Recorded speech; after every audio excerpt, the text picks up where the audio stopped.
Selamat sore, terima kasih kepada teman-teman komisi ibu yang sudah bergabung. Terima kasih banyak. Ya, pada malam hari ini saya perkenalkan, nama saya Lintang Lukasmara, saya dari Fakultas Arsitektur dan Desain dari Universitas Kristen Wacana. Saat ini saya ingin membawakan mengenai bagaimana strategi pemasaran secara online. Nah, karena kemarin itu sudah ada teman saya yang sudah membuat bagaimana proses pembuatan sirup dari air kelapa tua dan juga bagaimana membuat VCO atau virgin coconut oil. Nah, saya juga ingin bisa dibilang melengkapi. Nah, sehingga bagaimana kita itu tidak hanya memproduksi saja, tetapi juga kita bisa menjual dan sekiranya bisa menambah penghasilan.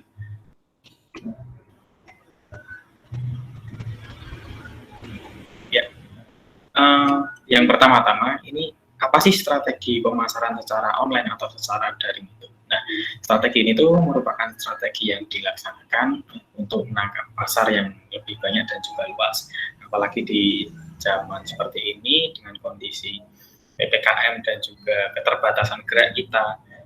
Nah, cara ini mulai lazim dilakukan dan juga mulai digencarkan oleh para pelaku UMKM, baik itu industri rumahan, baik itu komersil yang sudah besar. Nah, itu mereka mulai banyak melakukan hal ini. Mereka juga mulai berfokus untuk mengembangkannya secara online, bukan hanya dengan offline saja. Selain itu, dikarenakan pandemi ini, kita juga mengalami kemajuan teknologi yang sangat signifikan. Nah, mungkin bisa dilihat dari anak-anak dari ibu dan juga teman-teman kita itu kuliahnya saat ini sudah via daring, via online, via Zoom, via Google Meet. Nah, itu menandakan bahwa kemajuan teknologi itu memang tidak bisa dipungkiri.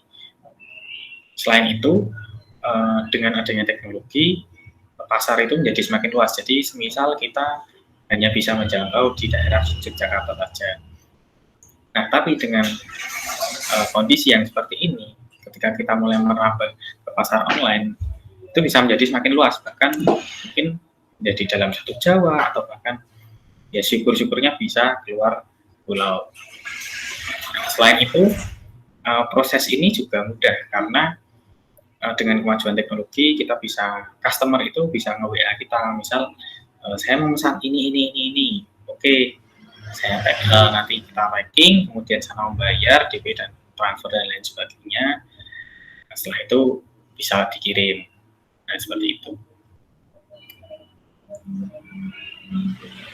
Nah, untuk pertama-tama sebelum kita terjun langsung ke bagian pemasarannya secara online, yang pertama harus diperhatikan itu adalah package atau tampilan dari produk kita sendiri. Nah, jadi kita semisal sudah mempunyai produk, itu gimana caranya itu kita bisa membungkusnya supaya ini jadi tampilannya itu menjadi lebih menarik lagi. Nah, sebagai contohnya ini, yang Bapak Ibu bisa lihat di sebelah kanan ini adalah salah satu contoh produk juga yang saya temukan dari internet. Ini packagingnya cukup simpel tapi menarik. Dalam artian ia hanya menggunakan botol kaca saja. Dalam hal ini dia menggunakan botol kaca dan itu hanya dilapis dengan stiker bening, ya stiker bening yang di print. Nah, itu pun udah segitu saja, itu sudah tampil rapi, simpel dan menarik. Nah, dengan kemasan produk ini, kalau kita bisa membalutnya dengan lebih baik lagi, lebih bagus lagi, nah itu akan menjadi daya jual yang lebih ketika produk kita dibandingkan dengan produk lainnya. Nah, ini beberapa contoh. Semisal saya mengambil contoh produk dari teman saya ini yang kemarin, yaitu pembuatan sirup air kelapa tua itu. Nah, itu bisa menggunakan, ibu-ibu ini bisa menggunakan botol ukuran misalnya taruhlah 500 ml. 500 ml ini ada di botol yang tengah ini. dibungkus dalam situ, kemudian cukup print stiker saja, itu sudah siap untuk dipasarkan. Kemudian nanti untuk bagian penutupnya bisa diberikan segel. Nah, seperti itu sudah bagus, itu sudah siap untuk dikirimkan. Ini sebenarnya merupakan hal yang simpel, tapi ini dapat meningkatkan daya jual produk kita. Dan ini juga cukup murah kok kalau saya lihat, baik di internet maupun di toko-toko offline gitu, jualnya cukup murah, dan juga apalagi kalau beli grosiran.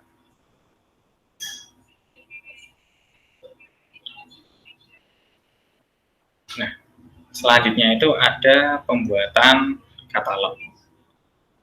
Katalog ini seperti kita mempunyai berbagai barang atau kita mempunyai berbagai macam produk. Nah, katalog ini adalah list atau daftar dari produk kita yang sekiranya bisa dilihat oleh pembeli. Nah, fungsi-fungsinya adalah menawarkan barang dan jasa, ini menunjukkan berbagai macam harga produk kita, kemudian fungsinya, dan juga lain sebagainya. Tambah, ia bisa sebagai media promosi. Nah, media promosi ini jadi memudahkan pembeli itu menemukan produk kita. Jadi ketika pembeli datang ke toko atau ia ingin melihat toko online kita, yaitu ia cukup membuka katalognya atau cukup membuka homepage dari platform kita, kemudian tinggal mencari, misalnya saya ingin membeli sirup atau saya ingin membeli apa. Nah, itu memudahkan pembeli. Dan selanjutnya ini menekan biaya promosi. Nah, katalog ini cukup berguna karena di zaman seperti ini ya, yang namanya customer itu kan juga pastinya ingin mudahnya, ingin gampang, tapi mereka pun juga ingin digampangkan. Nah, maka dari itu ini juga dapat menjadi salah satu keunggulan dari toko kita, menunjang toko kita.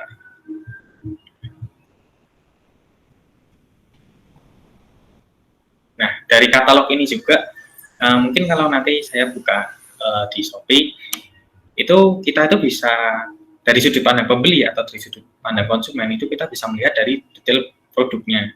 Nah, misalnya produknya ini dengan dimensi segini, ukurannya segini, beratnya berapa kilo. Nah, itu kan dapat melihat detail produknya, juga informasinya. Nah, itu juga menjadi acuan dari pembeli. Saya ingin memesan misalnya 5 pak itu mungkin 2,5 kilo. Kalau 2,5 kilo nanti ongkir via pos atau via JNE nanti jatuhnya segini. Nah, itu jadi pembeli itu udah merasa ini tokonya udah toko yang baik lah, udah toko yang bagus, matang persiapannya. Nah, ini juga dapat menjadi pembanding produk ya. Jadi ketika pembeli itu melihat produk kita, nah misalnya kita sama-sama membahas mengenai sirup air kelapa. Nah, ketika dibandingkan dengan produk lain, ketika kita bisa menyediakan detail yang lebih rinci, yang lebih lengkap, itu ada kemungkinan besar pembeli akan mengarah ke toko kita. Nah, kurang lebihnya seperti itu kalau dari segi pandang konsumen.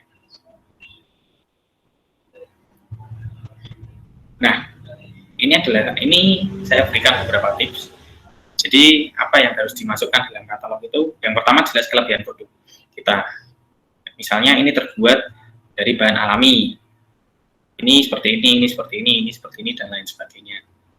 Dan yang kedua itu ambil foto terbaik dari produk Anda.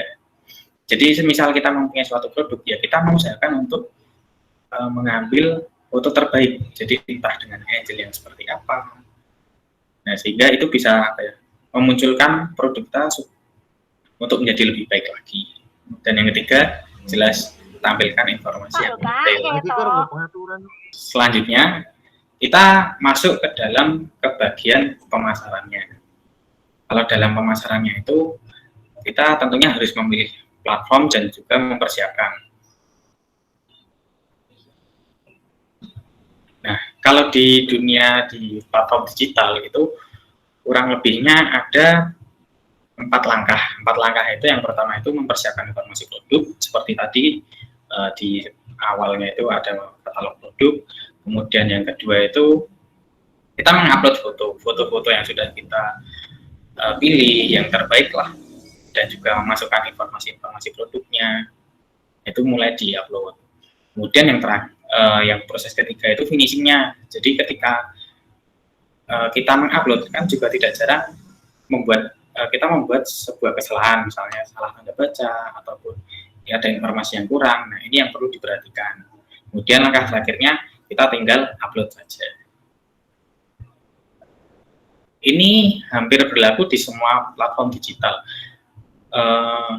Untuk beberapa platform memang ada perbedaannya, namun kurang lebih untuk prosesnya hanya seperti ini.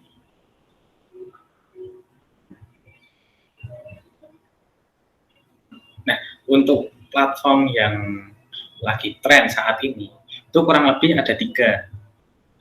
Ada Instagram, kemudian habis itu juga ada Shopee, dan juga ini platform yang cukup lama, yakni Facebook. Facebook ini sudah ada sejak cukup lama, dan juga biasanya dalam Facebook itu kita bergabung dalam grup jual beli, ataupun kita juga bisa membuat page kita, kemudian menjual produk di situ juga bisa. Kemudian ada juga Instagram dan juga Shopee. Untuk saat ini juga sedang berkembang, sedang masa-masa puncaknya.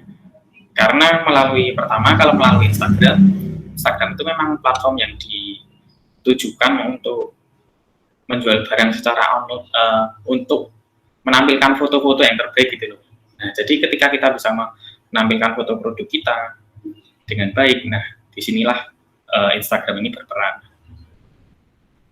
Nah, sementara untuk Shopee, berbanding terbalik dengan 2 platform lainnya, karena 2 platform lainnya itu media sosial, Shopee ini memang ditujukan untuk jual beli online di sini. Dan untuk Shopee, dikarenakan memang sudah dikhususkan untuk platform jual beli, ia mempunyai beberapa keamanan. Jadi mungkin kalau dari saya sendiri, memang saya sudah pernah berbelanja di Shopee, dan untuk keamanannya cukup terjamin. Jadi saya belum pernah mengalami yang namanya dikirim produk kosongan gitu, atau salah produk dan lain sebagainya. Itu pasti bisa di-refund, dan juga ketika ada kesalahan pasti uang kita kembali. Kurang lebihnya seperti itu. Jadi baik dari sisi kita, misalnya dari sisi produsen dan juga konsumen, itu sama-sama memiliki benefitnya.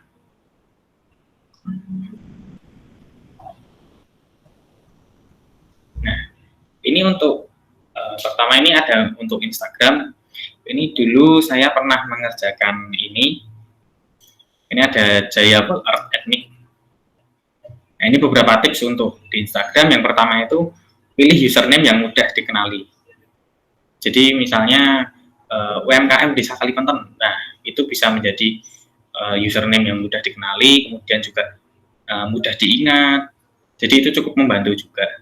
Selain itu, ada juga gunakan foto profil yang menarik. Jadi ketika orang itu searching UMKM, itu nanti udah keluar foto profilnya yang khasnya dari Kalimantan ini, sehingga memudahkan orang. Dan selanjutnya ini masih ada bio. Jadi bio ini di sini, ini silahkan diisi dengan informasi penting. Ini sebagai contohnya, ini ada nomor WA atau kontak personnya, kemudian lokasinya. Lokasinya ini juga bisa disambungkan dengan Google Maps untuk ya lebih pastinya seperti itu. Dan juga informasi-informasi penting lainnya ini bisa dikasih di bio.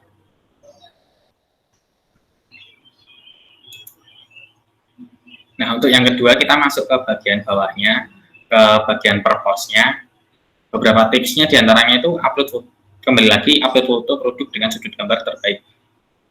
Nah, jadi seperti misalnya ini adalah lukisan. Gimana caranya lukisan ini bisa menampilkan yang terbaik lah untuk dilihat pelanggannya, untuk dilihat konsumen. Karena kan kalau secara online kita juga nggak bisa merasakan langsung, merasakan mungkin tekstur dari lukisannya kayak gimana dan lain sebagainya. Nah, ini menjadi ujung tombaknya. Jadi kan konsumen itu ketika melihat ini langsung ini kelihatannya bagus, seperti itu. Yang kedua itu konsisten dalam mengupload.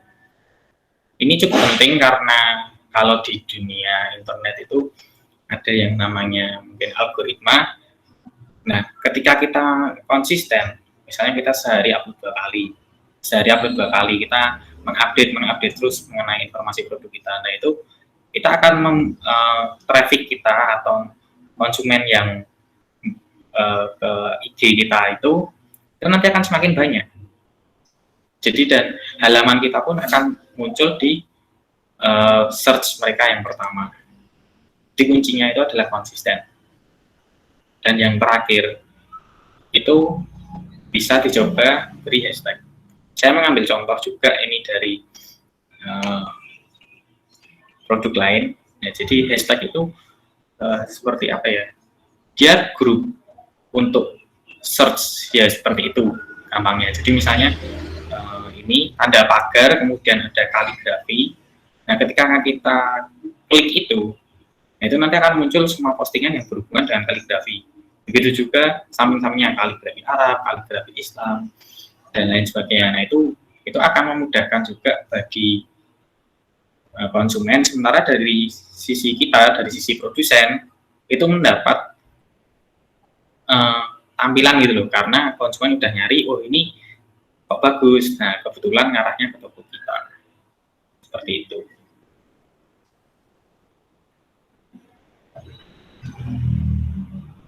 Nah, mungkin juga sebelum ke poin selanjutnya, ini saya akan membahas mengenai izin UMKM. Nah, izin UMKM ini merupakan izin yang cukup penting karena dengan adanya izin ini kita bisa terdata dan juga terdaftar, sehingga kedepannya itu kalau ada program-program dari pemerintah kita pun bisa mendapatkan bantuan, misalnya izin misalnya UMKM di bawah omset di bawah 100 juta itu akan mendapat pemutihan pajak pada gini itu akan cukup berguna. Jadi izin ini merupakan ketika besok mungkin dari ibu-ibu PKK akan membuat suatu UMKM desa seperti itu. Nah, setelah menemukan produknya, setelah jadi, hal yang selanjutnya harus dikerjakan adalah ini, izin UMKM. Izin UMKM ini juga cukup simpel, ini bisa dikerjakan secara online ya. Saya sudah cek di webnya, di sini di www.oss.go.id.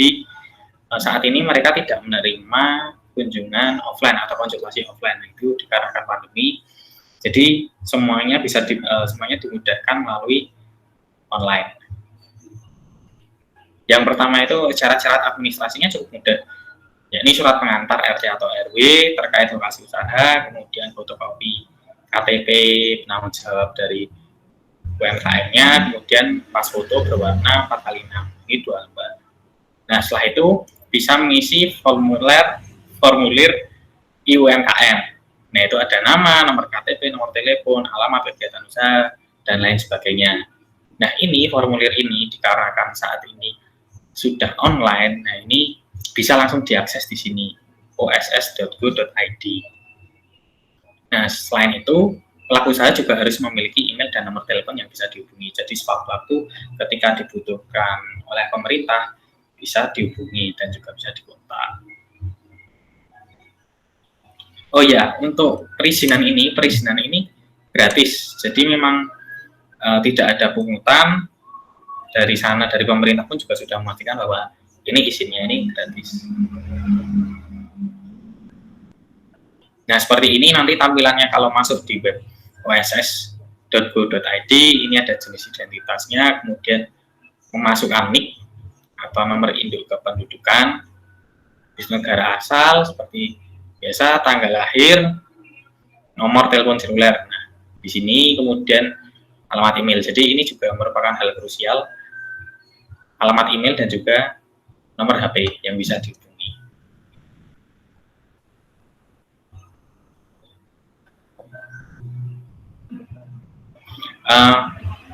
Mungkin ini last but not least, jadi ini salah satu kuncinya. Kunci-kuncinya adalah ketika kita ingin memasarkan produk kita, yang terpenting ialah konsistensi. Konsistensi ini merupakan kunci dari kita ketika melakukan pemasaran di luar itu sebagai rekam jejak toko kita. Yang pertama itu ada pelayanan. Jadi ketika mungkin ada pelanggan yang chat malam-malam, jam 12 malam atau jam 1, kalau walaupun mungkin ya kita sudah capek, sudah aduh ini sudah terlalu malam, tapi pelanggan masih chat jam segini. Nah, ini tetap sabar, jadi ini ibu-ibu bisa balesnya besok pagi, kemudian ya apa yang bisa dibantu dan lain sebagainya. Nah, seperti itu. Kemudian review ini penting, jadi mungkin nanti saya lihatkan juga ketika pembeli ini membeli barang kita, jangan lupa untuk meminta pembeli ini memberikan review. Jikalau ibu-ibu lihat di Shopee atau di mana itu Tokopedia itu memberikan bintang 5, ada bintang 4 dan lain sebagainya. Nah, ibu-ibu bisa meminta pembeli untuk memberikan review serta memberikan pendapat bagaimana pelayanannya ke depannya seharusnya. Mungkin ada yang memberikan saran, oh packagingnya bisa seperti ini, dan lain sebagainya. Atau misal mungkin dari produknya itu sendiri, produknya ini kurangnya apa, bagusnya apa, kelebihannya apa, nah seperti itu. Dan yang terakhir itu aktif. Jadi memang keaktifan ini memang sesuatu yang harus di-develop dari awal, karena ini terkait dengan semua platform digital manapun. Keaktifan ini penting, karena dengan kita aktif untuk mengolah toko kita, baik itu upload, baik itu edit, dan lain sebagainya. Nah, itu tuh, maka toko kita tuh bakal dapat traffic, dan juga, jadi toko kita tuh bakal menjadi toko yang ada di tampilan halaman pertama. Nah, kurang lebihnya seperti itu. Jadi memang keaktifannya memang harus di-develop, memang harus rajin, memang harus rutin, seperti itu.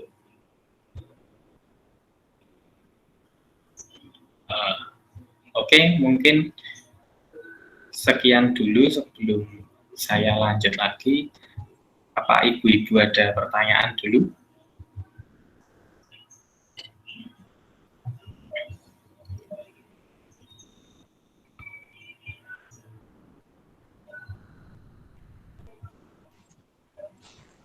Untuk sementara belum Mas, mungkin kalau nanti setelah dipelajari lagi, mungkin ada pertanyaan langsung WA jenengan mawon. Wah, iya siap Bu. Atau nggak apa Bu, kita mungkin saya sambil diskusi saja. Karena kan kemarin menyusul dari webinar dari teman saya kita ini, ada juga yang tanya gimana caranya berbelanja secara online dan lain sebagainya. Dan menurut saya itu jadi diskusi yang cukup baik juga gitu. Monggo kalau ada yang mau ditanyakan lagi. Terlepas dari materi apa yang saya bawakan pun, juga sekiranya nggak apa-apa jika itu dapat membantu Ibu untuk memahami bagaimana sih dunia online itu. Monggo. Oke, berarti ini saja untuk sebagai yang terakhir saya ingin menunjukkan juga. Jadi apa aja sih, karena kan ini baru sebatas materi yang saya berikan. Nah, kita bisa lihat langsung sebentar. Oke, ini untuk contoh awal ya dari saya. Ketika saya mengambil contoh platformnya ini Shopee. Nah, di Shopee ini kita kan bisa mencari berbagai macam hal. Coba kita tes pakai yang ini, saya tadi sudah buka. Nah, di sini nih. Jadi yang merupakan paling penting yang perlu diperhatikan itu, di sini kita harus memberikan judul dari produk kita itu juga jangan terlalu panjang dan juga jangan terlalu pendek. Jadi kita bisa memberikan nama produk yang sesuai, yang efektif. Kemudian berlanjut ke sini. Kalau di Shopee itu tulisannya adalah deskripsi produk. Di sini deskripsi produk. Nah, di deskripsi produk inilah kita bisa mendetailkan bagaimana produk kita secara lengkap. Nah, di sini kita bisa lihat, di sini ada materialnya, kemudian juga ada ukurannya, dan juga lain sebagainya. Nah, bahkan di sini untuk toko yang satu ini, dia juga memuat mengenai jam kerja dari Senin sampai Sabtu, dan juga minggu slow respon, dan lain sebagainya. Nah, ini cukup lengkap karena memang sudah cukup lama tokonya ini. Nah, selain itu juga yang tidak boleh dilupakan, kita bisa memberikan foto-foto produk gitu. Nah, saya coba cari yang lain.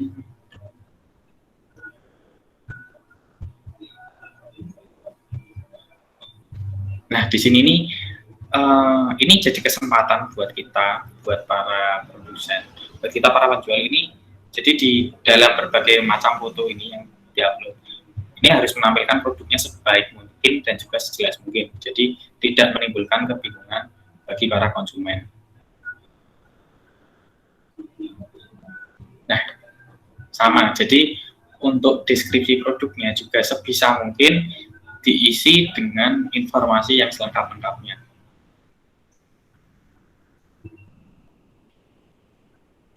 Lanjut ke review. Di sini ada review atau penilaian produk.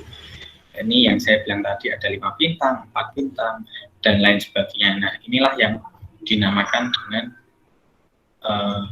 review dan juga konsistensi.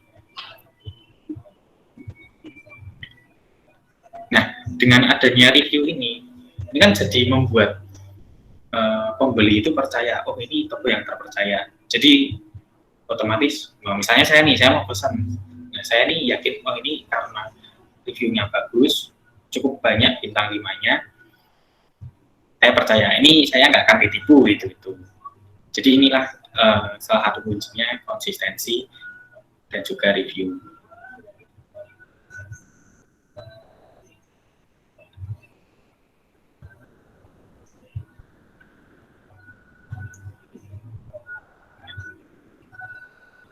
Ya, mungkin sampai sini ada yang mau ditanyakan dulu, Bu Ibu. Oh ya, di sini Ibu Savitri masih bergabung? Masih. Oh iya, Ibu, ini saya kebetulan juga sudah membuatkan email dan juga saya kemarin baru membuatkan emailnya saja. Ini saya buatkan untuk UMKM Desa Kalibatan. Nah, nanti mungkin saya bisa kirimkan ke jenengan untuk detail-detailnya seperti apa. Kemarin saya juga ingin membuatkan Instagram dan juga Shopee, tapi ini butuh nomor yang bisa dihubungi. Nah, mungkin untuk selanjutnya kalau ada apa-apa mungkin Ibu bisa kontak saya. Nanti ini untuk email dan juga passwordnya bisa saya berikan ke jenengan, gitu. Oke, Mas, siap. Oke, siap. Oke, matur nuwun. Oke, sebelum kita tutup, mungkin masih ada pertanyaan lagi.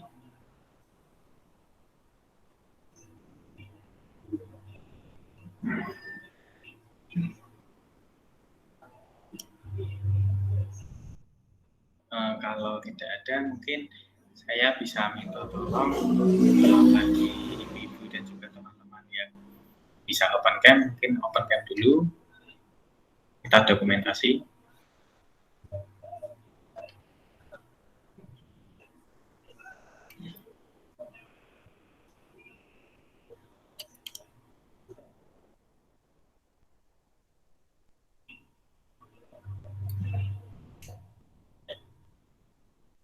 Oke, gimana? Saya hitung ya. 1, 2, 3. Ya, oke, sekali lagi. 1, 2, 3. Sampun, terima kasih buat teman-teman dan juga ibu-ibu yang sudah bergabung. Untuk kurang lebihnya saya mohon maaf. Kalau ada pertanyaan mungkin nanti bisa menghubungi saya. Mungkin sekian dan terima kasih. Terima kasih banyak atas waktunya. Matur nuwun.